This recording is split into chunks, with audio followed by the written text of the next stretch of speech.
नमस्कार।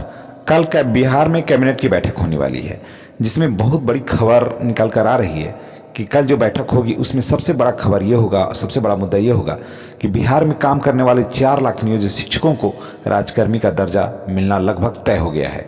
जी हाँ, और इसलिए भी अनिवार्य हो गया है कि बिहार सरकार में इसी में बहुत ज़बरदस्त उथल पुथल है और नीतीश नहीं चाहेंगे कि इस उथल पुथल में हम 4 लाख नियोजित शिक्षकों को हम उनके दिल पर कोई बोझ देकर जाएं या फिर उनके दिल को तोड़ करके जाएं, क्योंकि बिहार सरकार में अभी राजनीतिक समीकरण ऐसा हो गया है कि हो सकता है कि बिहार सरकार अभी चुनाव से पूर्व ही इसका जो रूपरेखा है वो भंग हो जाए और नीतीश कुमार हो सकता है कि पार्टी बदल ले।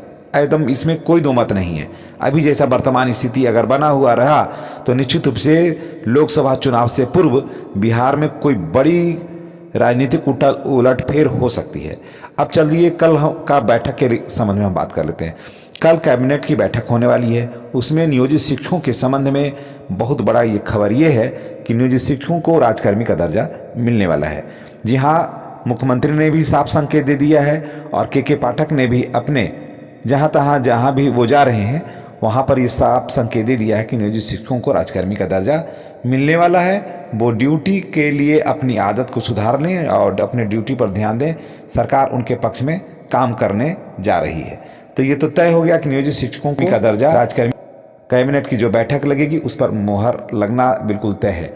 अब उसमें 4 बात को विशेष ध्यान रखना होगा कि उसमें यह है कि नियोजित शिक्षकों को सबसे बड़ी बात यह है कि बीपीएससी के जो शिक्षक अभी बहाल हुए हैं उससे नियोजित शिक्षक सीनियर होंगे। जी हाँ, पहला बात। दूसरा बात यह कि जो नियोजित शिक्षक इस समय हैं और बीपीएससी में बैठ गए थे लेकिन किसी कारण से वो पास नहीं हुए हैं, लेकिन उनका जो क्राइटेरिया जो था, उनके जो कोटि था उसके हिसाब से कट ऑफ मार्क्स में थोड़ा सा वो कम आया है उनका, तो वैसे भी शिक्षकों को इसका भरपूर लाभ मिलेगा और वैसे शिक्षकों को जो है पुनः आवेदन करने का मौका नहीं भी मिलेगा, उन्हें पास ही माना जाएगा। ये भी बात है। फिर दूसरी बात है कि एग्ज़ाम कौन लेगा, बीपीएससी लेगा या बिहार स्कूल एग्जामिनेशन बोर्ड लेगा। लेकिन यहाँ तय है कि जो बीपीएससी एग्ज़ाम लेगा उन्हीं को राजकर्मी का दर्जा दिया जाना था, जो एग्ज़ाम पास करेंगे, ऐसा था। लेकिन अभी ये तय नहीं हो पा रहा है, लेकिन ये पूरा अनुमान लगाया जा रहा है कि बीपीएससी ही इसकी परीक्षा लेगी, हो सकता है। लेकिन सरकार ये पहले संकेत दे दिया कि मामूली परीक्षा होगी, तो इसमें हो सकता है कि बिहार स्कूल एग्जामिनेशन बोर्ड भी एग्ज़ाम ले। लेकिन आप मान लीजिए कि 80% जो है वो ज़्यादा चांस है कि हो सकता है कि बीपीएससी ही इसकी परीक्षा ले ले।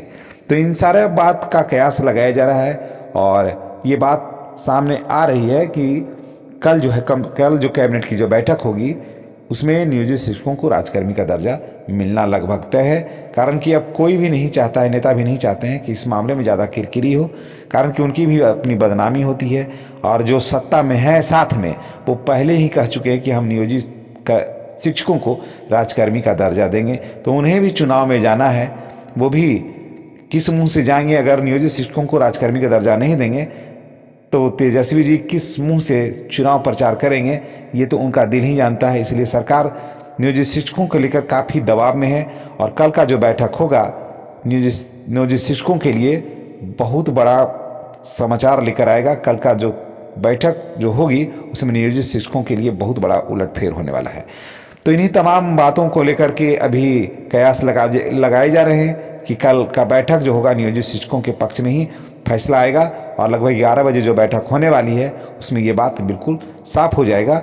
और जिस बात को लेकर के नियोजित शिक्षक इंतजार कर रहे थे वर्षों से, वो घड़ी अब आने ही वाली है। और कहा जाता है कि ये रात अंतिम, यही रात भारी। तो आज का जो रात है वो नियोजित शिक्षकों के लिए बहुत बड़ी रात है और तमाम नियोजित शिक्षक जो बिहार में काम कर रहे हैं वो आज के रात को खत्म होने का बहुत बेसब्री से इंतजार कर रहे हैं। अगर आप मेरे चैनल पर नए हैं तो आपसे रिक्वेस्ट है कि चैनल को सब्सक्राइब कर दें ताकि इस तरह का वीडियो आपको मिलता रहे। इन्हीं बातों के साथ हम आपसे विदा लेते हैं और अगले वीडियो में आपसे पुनः मुलाकात होगी। आप अपने स्वास्थ्य का ख्याल रखें। धन्यवाद।